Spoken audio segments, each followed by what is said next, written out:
चरणों को पकड़कर कहा, नाथ आप क्यों आए हो ये तो बताओ। भगवान ने कहा, आपको मालूम नहीं, मैं लक्ष्मी को लेने आया हूं, पर लक्ष्मी को तो मैं अपने यहां रखना चाहता हूं नाथ, मैं इसको छोड़ नहीं सकता।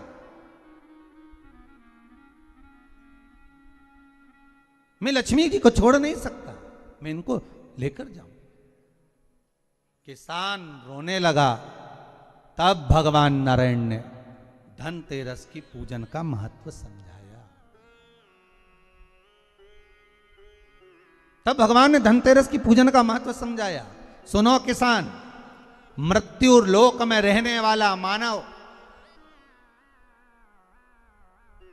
अगर धनवंतरी की पूजन करता है, धनतेरस के दिन कार्तिक महीने में पड़ने वाली सुंदर त्रयोदशी तिथि को जो धनवंतरी की पूजन करेगा, उसके घर से लक्ष्मी कभी बाहर नहीं जाएगी। नारायण जैसे बोले तो किसान तुरंत प्रसन्न हो गया। प्रभु प्रभु आप मुझे वो उपाय, आप मुझे वो पूजा का प्रयोग, आप मुझे वो महत्व उस धनवंतरी पूजन का, उस धनतेरस की पूजन का बता दीजिए, जिससे मेरा कल्याण हो जाए, जिससे मेरा उद्धार हो। भगवान विष्णु बोले, किसान सुनो, ये धनवंतरी मेरा ही एक अंश होता है। जैसे मेरे हाथ में शंख चक्र गदा पद्म सब धारण करा हुआ हूं, उसी तरह धनवंतरी का स्वरूप का यदि आप दर्शन करेंगे, आप धनवंतरी के चित्र का अगर दर्शन करेंगे, तो एक हाथ में उनके भी चक्र है, एक हाथ में उनके शंख है, एक हाथ में उनके औषधि है, एक हाथ में उन्हें अमृत का कलश है, और भगवान स्वयं नारायण का अंश प्रकट हो रहा है। बोल धनवंतरी भगवान की, धनवंतरी भगवान की। कहते हैं धनवंतरी भगवान का प्रागट्य जब हुआ था, तो भगवान शंकर ने धनवंतरी देव को देखकर कहा, वाह रे प्रभु वाह, क्या सुंदर स्वरूप धारण कर कर आए हो। प्रभु जब मेरे लिए विष लेकर आए थे तब एक आनंद दूसरा था, पर आज अमृत लेकर आए हो, उसका आनंद दूसरा है। बहुत अलग अलग बातें महाराज जी। शिव महापुराण की कथा कहती है, दो तरह की वाणी होती है, एक में आपने क्रोध कर दिया, आप शब्द कह दिया, ताना दे दिया, गालियां दे दी, और एक शब्द अमृत का मीठा बोल दिए, प्रेम की वाणी बोल दी, उसका एक आनंद दूसरा है, उसका एक संबोधन दूसरा है। एक विष लेकर आ रहा है, एक अमृत लेकर आ रहा है। शिव जी कहते हैं जो अमृत लेकर आ रहा है उसका आनंद ही दूसरा है, उसके चेहरे की चमक ही दूसरी है। भगवान विष्णु कहते हैं, सुनो किसान, मैं आपको धनवंतरी पूजन का विधान बताता हूं। भगवान कहते हैं, किसान सुंदर कृष्ण पक्ष की त्रयोदशी को कार्तिक के महीने में धनवंतरी देव का पूजन, धनतेरस का पूजन माना जाता है। सुनो किसान, एक सुंदर भूमि पर देसी गाय का गोबर से लीपन कर कर, अगर गाय का गोबर ना मिले, सुंदर जल से लीपन कर कर, वहां एक सुंदर चौक को पूर कर, आप सभी को ज्ञात होगा कि चौक पूरने में रंगोली का प्रयोग नहीं होता। आप लोगों को मालूम होगा, चौक पूरने में आटा और हल्दी का प्रयोग होता है। काय का प्रयोग होता है? आटे और हल्दी का प्रयोग। आटे हल्दी का प्रयोग क्यों होता है? क्योंकि आटा समृद्धि को बढ़ाता है, लक्ष्मी वैभव को बढ़ाने वाली हल्दी होती है। इसलिए जब चौक पूरा जाता है भूमि पर, तो चौक पूरते समय आटा हल्दी का प्रयोग करते हैं। थोड़ा सा चावल का दाना या गेहूं का दाना रख दिया जाता है, उसके ऊपर एक सुंदर चौकी, एक चौरंग, एक पाटा रख दिया जाता है। भगवान विष्णु बता रहे हैं किसान को धनतेरस के पूजन का वर्णन, और जो भगवान विष्णु ने बताया है वही पूजन का वर्णन आप लोग श्रवण कर रहे हैं। आज धनतेरस है, आज धनतेरस का प्रयोग कर पूजन करें, और शिव महापुराण के इस भाव को, विष्णु पुराण के इस भाव को, स्कंद पुराण के इस भाव को आप धारण करें, और जो विधान भगवान विष्णु बता रहे हैं उसके हिसाब से, उसके अनुसार आप लक्ष्मी का पूजन, धनतेरस का पूजन करें। चौकी लगाएं, चौरंग लगाएं, पाटा लगाएं, उस पाटे पर एक सुंदर लाल वस्त्र धारण करा दें, लाल वस्त्र बिछा दें। एक थाली लें, उस थाली पर कंकु से, रौली से, कुंकू से गिला कर स्वस्तिक का निर्माण कर दें। स्वस्तिक का निर्माण कर घर में अगर चांदी का सिक्का हो, अगर चांदी का सिक्का नहीं हो, चांदी का कॉइन नहीं हो, तो अपने घर का 1 का सिक्का, 2 का सिक्का, 5 का सिक्का, 10 का सिक्का, जो भी आपके घर में हो वो कॉइन ले लें महाराज, उसको थाली के अंदर रख दें स्वस्तिक के ऊपर। फिर उसका स्मरण करें, आटे के 7 दिए बनाएं, एक थाली में, एक प्लेट में रख लें, घी के दिए बनाएं और उसमें सुंदर बाती को लगा दें। ध्यान दीजिएगा, इसमें जो बाती लगेगी वो लंबी बाती लगेगी। लक्ष्मी जी की पूजन में जितनी भी बाती लगे वो लंबी लगे। महाराज घी के दिए लगा दें 7, सातों दियों को प्रज्वलित कर लें, प्रकट कर लें। एक दिया तेल का लगा लें। तेल का जो दिया लगाया है, जहां पर आपने सिक्का रखा है, कॉइन रखा है, उसका लेफ्ट हैंड, मतलब आप ऐसे बैठे हो तो आपका सीधा हाथ की ओर आप तेल का दिया लग दें। और जो 7 दिए आपने लगाए हैं वो लक्ष्मी जी के राइट हैंड, मतलब आपका लेफ्ट हैंड हो गया, लक्ष्मी जी का राइट हैंड, आपका लेफ्ट हैंड हो गया, आपका उल्टा हाथ। वहां पर 7 दिए जो आपने प्रज्वलित करे हैं वो प्लेट में रख दें। सुंदर थाली जो आपने पूजन की तैयार करी है, उसमें कुंकू, रोली, हल्दी, अबीर, गुलाल, चंदन, मौली, लाल धागा, मौली, अमरबेल के टुकड़े, कमलगट्टे, हल्दी की गांठ, सुंदर भाव में उसको रख लें। जल का पात्र सुंदर आनंद से, जो क्वाइन चांदी का और देसी क्वाइन आपने जो रखा है उसका जल से पूजन करें। लक्ष्मी पूजन का समय अलग अलग होता है, पर धनतेरस की पूजन का जो समय है वो प्रदोष काल से प्रारंभ हो जाता है।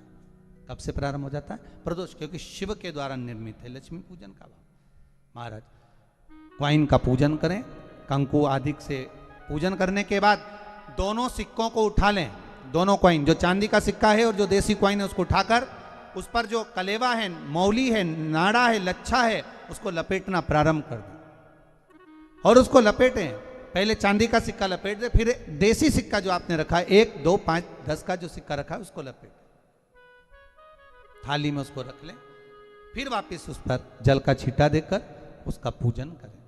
महाराज हल्दी, रौली, मौली, चंदन आदि लगाकर सुंदर भाव से चावल को हल्दी में भिगो लें और पीले चावल कर उल्टे हाथ में चावल लेकर माता लक्ष्मी के ऊपर जो 2 सिक्के रखे हैं उनका पूजन करें। साथ में जब चावल छोड़ते जाएं तो गणेश जी का भी स्मरण करते जाएं। हे रिद्धि सिद्धि के दाता श्री गणेश जी महाराज, आप हमारे यहाँ पर सदा माता लक्ष्मी को लेकर, कुबेर भंडारी को लेकर सदा विराजमान रहें, नारायण को लेकर सदा विराजमान रहें। चावल छोड़ते जाएं और बाबा से विनती करते जाएं, माता लक्ष्मी से निवेदन करते जाएं, भगवान शिव का स्मरण करें, भगवान नारायण का स्मरण करें, माता लक्ष्मी का स्मरण करें, रिद्धि सिद्धि के दाता भगवान श्री गणेश जी महाराज का स्मरण करें, छोड़ते जाएं। जब चावल पूर्ण छोड़ देवें, पूजन पूरी तरह से हो जाए, तब महाराज 7 सुंदर आनंद से अमरबेल के टुकड़े, अमरबेल वृक्ष पर एक पीले कलर की बेल चलती है, पीली, उसमें पत्ते नहीं होते, वो किसी भी वृक्ष पर डली रहती, वो अमरबेल कहलाती। ये अमरबेल लक्ष्मी पूजन में, समृद्धि के लिए, मकान के मुहूर्त के समय पर, गृह प्रवेश के समय पर बहुत कार्य आती है।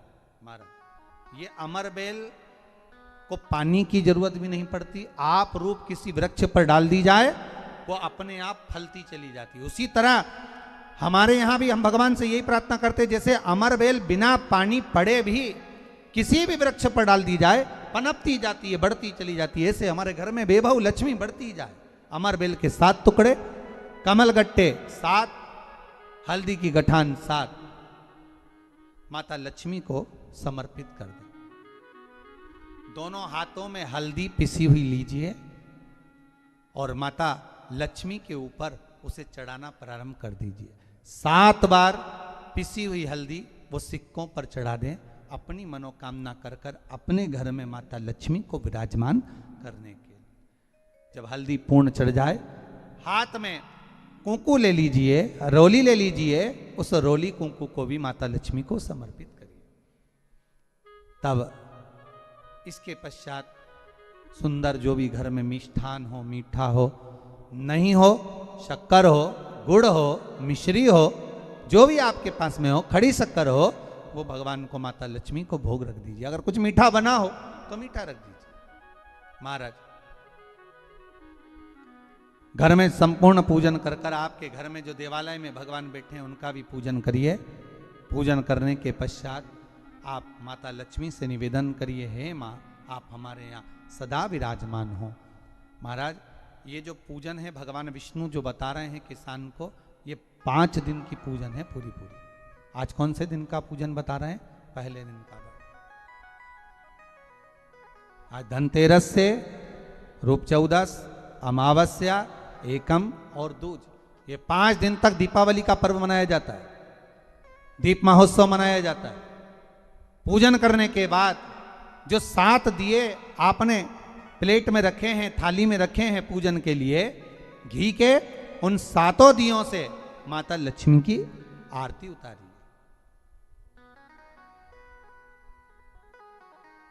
उन 7 दियों से माता लक्ष्मी का पूजन करिए। माता लक्ष्मी से विनती करिए, मां हम आपके पुत्र हैं, मां आप हमारे घर का रास्ता भूल गई हो, मां बहुत कष्ट है, बहुत दुखी है मां।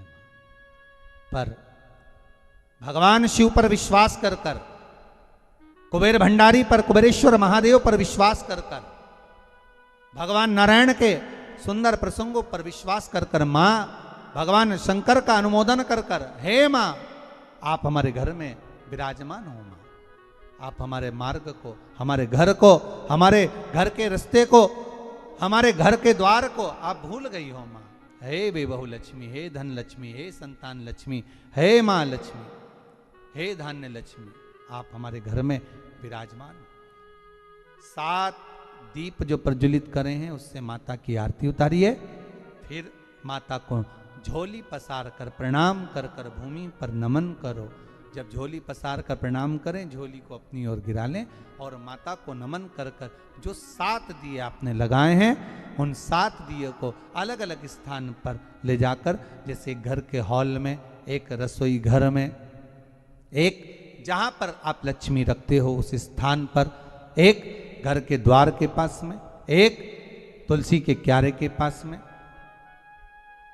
ऐसे अलग अलग 7 स्थान पर उन दीप को रख दिया जाए। महाराज एक भगवान का जहां पूजन हुआ है, लक्ष्मी की जहां आराधना करी, एक दीप वहां पर भी रखा जाए। जो तेल का दिया लग रहा है उसके पास में, फिर कहेंगे तेल का दिया माता लक्ष्मी के उल्टे हाथ पर और घी का दिया माता लक्ष्मी के सीधे हाथ पर। मतलब जो सिक्के आपने रखे हैं उस सिक्के का उल्टा हाथ तेल का, मतलब आपका सीधा हाथ होगा जहां तेल का दिया रखाएगा, और जहां आपका उल्टा हाथ होगा जहां पर घी का दिया लगाएगा, वहां माता जी का सीधा हो गया, आपका उल्टा हो। माता का स्मरण, माता लक्ष्मी से निवेदन करिए, हे मां कृपा सागर, करुणा सागर मां, आप भगवान विष्णु के साथ विराजमान हुए, आप भगवान नारायण के साथ में हमारे यहां सदा विराजमान हो मां, ऐसी कृपा कर दीजिए। महाराज मां से विनती कर कर बड़ा उत्साह, बड़ा उमंग, बड़ा आनंद रखना, ये भाव रखना घर में। भगवान विष्णु कहते हैं किसान से, हे किसान आपने अगर धन्वंतरी की पूजन करी है, धनतेरस की पूजन करी है, कोई वस्तु, कोई सामग्री अगर आप लेकर आए हो, कोई पात्र लेकर आए हो, कोई तांबे का पात्र लाए हो, जो भी वस्तु आप नहीं लेकर आए हो उसका भी पूजन उसी दिन कर लेना चाहिए।